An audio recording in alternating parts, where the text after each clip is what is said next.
प्यारे दोस्तों, मैं जानता हूँ कि मेरी आवाज़ आपको बहुत बुरी लगती है और मेरी कही हुई बातें आपको डिप्रेस भी कर देती हैं और आपको डरा भी देती हैं। इसलिए आज कोशिश करूँगा कि अपने लहजे को थोड़ा-सा नॉर्मल रखूँ और आपसे जो बात करूँ वो हँस के बात करूँ और कुछ आपको रैंडम बातें बताऊँगा और अपनी कुछ सफाई पेश करूँगा कि मैंने वीडियोज़ में जो-जो बातें की हैं, उसमें क्या गलती थी और क्या मैंने सही की और उसके बाद पूरी वीडियो को सुनने के बाद आप लोग मोस्ट वेलकम हैं। अगर आप मुझे और गालियाँ देना चाहते हैं तो ना मैं आपको रोक सकता हूँ, ना ही आपने रुकना है। सबसे पहले एक बात समझिएगा कि दुनिया के अंदर अभी आपको बहुत से लोग फरमा रहे हैं कि ईरान और साथ यूएस और इजराइल जो है वो आपस में पीस ट्रीटी कर लेंगे, ये जंग बंद हो जाएगी। क्या आप जानते हैं कि सूरह तौबा के अंदर अल्लाह ताला फरमाते हैं कि ये जो लोग हैं ये तुमसे जब वायदा करेंगे, तुमसे जब ट्रीटी करेंगे और अगर उसको तोड़ देंगे तो तुम इनसे जंग करो, तुम इनसे लड़ो, इसलिए कि इनकी नज़र के मुताबिक इनकी ज़बान की कोई कीमत नहीं है, इसलिए तुम इनसे लड़ो। आपको मालूम होना चाहिए कि अमेरिका की हिस्ट्री है कि जब भी वो किसी मुल्क से हारता है या हारने वाला होता है वो उनसे सुलह कर लेता है और उसके बाद सुलह करने के बाद अपनी कंडीशंस रखता है और कंडीशन रखने में वो कहता है कि तुम अपने हथियार डाल दो तो हम तुमसे सुलह कर लेंगे। जब दूसरा मुल्क हथियार डाल देता है तो उसके फौरन बाद अमेरिका फुल फोर्स से हमला करके उस मुल्क को तबाह और बर्बाद कर देता है। क्या मुझे ये बात मालूम है? तो आपको लगता नहीं है कि ईरान को भी ये बात मालूम है? अगर अमेरिका ने ईरान के लीडर को शहीद कर दिया है और उनके पास अभी कुछ नहीं बचा, तो आप कैसे कह सकते हैं कि ईरान सरेंडर करेगा, ईरान सुलह करेगा? ईरान वाले लोग अली के मानने मानने वाले हैं, अली के मानने वाले कभी भी पीछे नहीं हटते और ये आप भी देखेंगे और ये मैं भी देखूंगा। अब इससे हमारे ऊपर क्या इम्पैक्ट पड़ता है अगर ये समझेगा। हम इस वक्त 13वें दिन के अंदर है, सुबह जो है वो 14 डेज शुरू हो जाएंगे इस जंग को शुरू हुए हुए और 10 दिन शुरू हो जाएंगे, खत्म हो जाएंगे बल्कि स्ट्रेट ऑफ होर्स को बंद हुए हुए। ये वो नैरो पैसेज है जहां से दुनिया की शिप्स निकलती हैं, जहां से दुनिया का तेल ट्रांसपोर्ट होता है। आपको मालूम होना चाहिए मेरे भाइयों, दुनिया के अंदर इस वक्त बहुत ज्यादा फ्यूल की शॉर्टेज हो रही है, ऑयल की शॉर्टेज हो रही है और आप जिस मुल्क में भी रहते हैं उस मुल्क के पास 30 दिन से ज्यादा का ऑयल पेट्रोल नहीं है। आपको मालूम यह भी होना चाहिए कि महंगाई एकदम से नहीं आती। शॉपिंग सेंटर्स के अंदर जो जो चीजें रखी हुई हैं आपके खाने पीने के लिए वो एकदम से नहीं बढ़ेंगी, उसको इम्पैक्ट होने में कम से कम 2 से 3 महीने लगते हैं, क्योंकि जो ऑयल वहां से नहीं आएगा तो वहां से जाने के बाद जब वो ऑयल की शॉर्टेज होगी आपके मुल्क के अंदर, ट्रांसपोर्ट के अंदर, आपके एग्रीकल्चर के अंदर, ये सारा इम्पैक्ट एकदम से आपके ऊपर आएगा और फिर आपको वेट करने की या तैयारी करने की बिल्कुल भी चांस नहीं मिलेगा, मौका नहीं मिलेगा।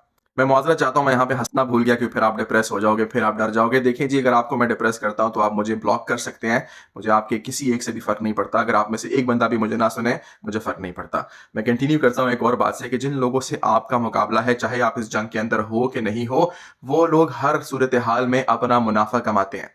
डोनाल्ड ट्रंप का छोटा बेटा बैरन ट्रंप जंग के 2 दिन पहले, ईरान पे हमला करने से 2 दिन पहले, $30 मिलियन का क्रूड ऑयल खरीदता है मार्केट से और उसको जंग शुरू होने के 1 हफ्ते के बाद बेच देता है $50 मिलियन का।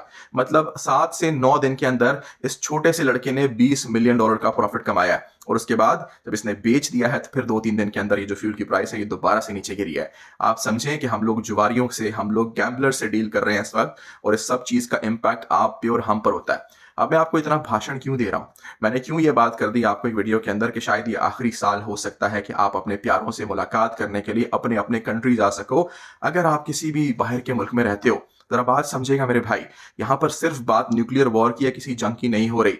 जब पेट्रोल की कमी होती है दुनिया के अंदर, ऑयल की कमी होती है, तो मुझे बताएं कि इसका इंपैक्ट आपके एविएशन सेक्टर पे नहीं होगा?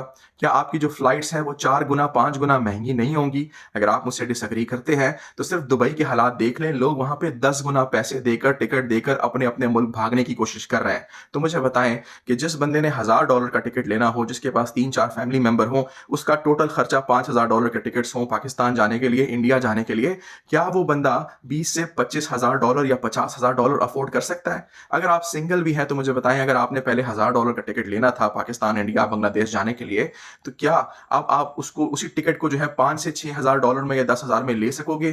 कितनों के पास इतना पैसा है? मुझे इसका जवाब दे दें। फिर मैंने बात की आपसे कि राशन डलवा लो अपने घर में, खुदा के लिए राशन डलवा लो। आप लोगों ने मुझे बहुत तनकीद का निशाना बनाया, सॉरी, मैं फिर यहाँ पे हंसना भूल गया। आपके डिप्रेशन से बचने के लिए मैं हंसने की कोशिश करूंगा, मुझे इतनी हंसी नहीं आती। मैंने आपको कहा कि अपने घर में राशन डाल लो। आप लोगों ने 100 तरह के बहाने बनाए कि जी अल्लाह पे तवक्कुल करना चाहिए, मौत तो आनी ही आनी है, कि हमारे पास पैसे नहीं है, हमारे पास ये नहीं है, कुछ नहीं होगा, चिल करो, घर जाके बैठ जाओ, सो जाओ। मैं आपसे एक सवाल करना चाहता हूँ, क्या अक्लमंद वो है जो अपनी आंखें बंद करके बैठा रहे, या अक्लमंद वो है जो कि तैयारी करे? मुझे बताएं कि जब फ्यूल महंगा होगा और 2 से 3 महीने के अंदर दुनिया में इसका असर आएगा, आपकी ग्रोसरी के ऊपर, आपकी अशिया खुर्दोनोश पे असर आएगा, तो जो चीज आप 100 रुपए की ले रहे थे अगर आपको वही चीज़ 500 रुपए की लेनी पड़े, तो मुझे बताएँ आप में से कितने लोग वो चीज़ ले सकेंगे? पहली बात तो ये कि हमारे मेजॉरिटी तबका जो है वो दिन की दिहाड़ी कमाता है और दिन में खा जाता है। उसमें से फिर बहुत से ऐसे लोग भी हैं जिनकी तनख्वाह 15 से 20 तारीख को खत्म हो जाती है, 10 दिन तक फिर वो कर्ज़ा लेके गुज़ारा करते हैं। अगर आप मुझे ये बात करते हैं कि आप खुशकिस्मत लोगों में से हैं, आप अफ़ोर्ड कर सकते हैं। मैं मानता हूँ कि आप अफ़ोर्ड कर सकते हैं। मुझे ये बताएँ कि ये कहाँ की अक्लमंदी है कि जो चीज़ आपको आज ₹100 की मिल रही है, आपको मालूम है कि 2-3 महीने के अंदर ये चीज़ 500 की हो जाएगी और आप इंतज़ार कर रहे हो इस चीज़ का कि नहीं जब हम उस टाइम तक पहुँचेंगे देखी जाएगी। आपको इस बात का अंदाज़ा भी होना चाहिए कि जब आप कोई चीज़ ज़ख़ीरा करते हो तो अपने खाने के लिए करते हो, इसमें न किसी तरह की हराम की बात नहीं है। जब आप इसको बेचने के लिए ज़ख़ीरा करोगे तो मेरे आका हज़रत मोहम्मद सल्लल्लाहु अलैहि वसल्लम ने ऐसे लोगों के ऊपर लानत फ़रमाई है। तीसरी बात ये समझिए कि जो लोग बातें कर रहे हैं हमारे पास पैसे ही नहीं है नबील भाई, हम कैसे ये सब चीज़ें करें? मैं आपसे ये सवाल पूछना चाहता हूँ, आप लोग अपने मोबाइल फ़ोन के लिए, अपने घर की सिलाई मशीन के लिए, अपने घर की मोटर के लिए, नए टीवी के लिए कमेटियाँ डालते हो कि नहीं डालती हो? आप लोग शादी पे जाने के लिए, नए जोड़े बनाने के लिए लोगों से कर्ज़े लेते हो कि नहीं लेते हो? वो चीज़ें आपकी ज़रूरत की चीज़ें हैं या ये चीज़ें आपकी ज़रूरत की चीज़ें हैं जो आपने खाना है घर बैठ के? अक्लमंदी किस चीज़ में है? हर चीज़ में आप लोगों ने कमेटियाँ डालनी है, लोगों से कर्ज़े उठा लेने हैं फ़िज़ूल की चीज़ों के लिए। और जब मैं आपको समझाता हूँ कि वो आपकी ज़रूरत की अशिया जो आगे फ्यूचर में बहुत महँगी होने वाली है और फ्यूचर का मतलब 2 से 3 महीने मैक्सिमम आप अभी अपने इलाके में देख रहे हो कि इसके असरात शुरू हो गए हैं, लेकिन आपने अपनी आँखें इस तरह से बंद कर ली हैं और आप मुझे भी पागल कहते हो। मैं आपसे बिल्कुल इख्तिलाफ़ नहीं करता, आपकी जेब है, आपका पेट है, तकलीफ़ आपको होगी। याद रखिएगा, मेरा काम है आप तक पैगाम पहुँचाना। अगर आपको मेरी ये शक्ल अच्छी नहीं लगती तो मुझे बेशक बिस्मिल्लाह करके ब्लॉक कर दीजिए। देखिए मैं आपकी वजह से मैं आपको खुश करने के लिए झूठ नहीं बोल सकता। मुझे आपके एक व्यू की ज़रूरत नहीं है, अल्लाह का शुक्र है मेरा घर बेहतरीन चलता है। ना मैं आपके व्यूज़ के चक्कर के लिए आता हूँ, ना मैं आपकी मोहब्बत और इज़्ज़तों के लिए आता हूँ। आपकी गालियाँ खाने ज़रूर आता हूँ, मुझे शायद शौक है गालियाँ खाने का, लेकिन मैं अपना जवाब खुद हूँ। रोज़े महशर एक-एक वर्ड का जवाब मैं भी दूँगा और फिर मैं ये भी बताऊँगा कि मेरे रब जो आपने मुझे प्लेटफ़ॉर्म दिया था, मैंने इन लोगों को बताया, इन्होंने अपने आप को अक्लमंद समझा और ये हलाक हुए। इनसे ज़रा पूछ कि इन्होंने तैयारी क्यों नहीं की? क्या एक मुसलमान की जान इतनी सस्ती है कि वो बगैर तैयारी किए हुए अपनी जान दे दे? किसी जान को किसी अच्छे रास्ते में नहीं लगा सकते थे। अगर तैयारी करोगे तभी तुम आगे की ज़िंदगी गुजार सकोगे और अपने बच्चों का और अपने आस-पास लोगों का भला कर सकोगे और अपनी नेकियों में इज़ाफ़ा कर सकोगे। अगर बैठे रहोगे, अगर तैयारी नहीं करोगे, मुझ जैसे लोगों को गालियाँ दोगे, मेरे भाई हमें कुछ फ़र्क नहीं पड़ता। दिल बहुत दुखता है, लेकिन फ़र्क नहीं पड़ता। ये याद आती है कि हम किस नीयत से काम कर रहे हैं और आप लोग हमें धड़ाधड़ गालियाँ देते हो, हमें चवल कहते हो, हमें कहते हो ये व्यूज़ लेने आ जाता है, हमें कहते हो ये पैसे कमा रहा है सोशल मीडिया से। मेरे भाई हम अपना जवाब इंशाअल्लाह ज़रूर देंगे।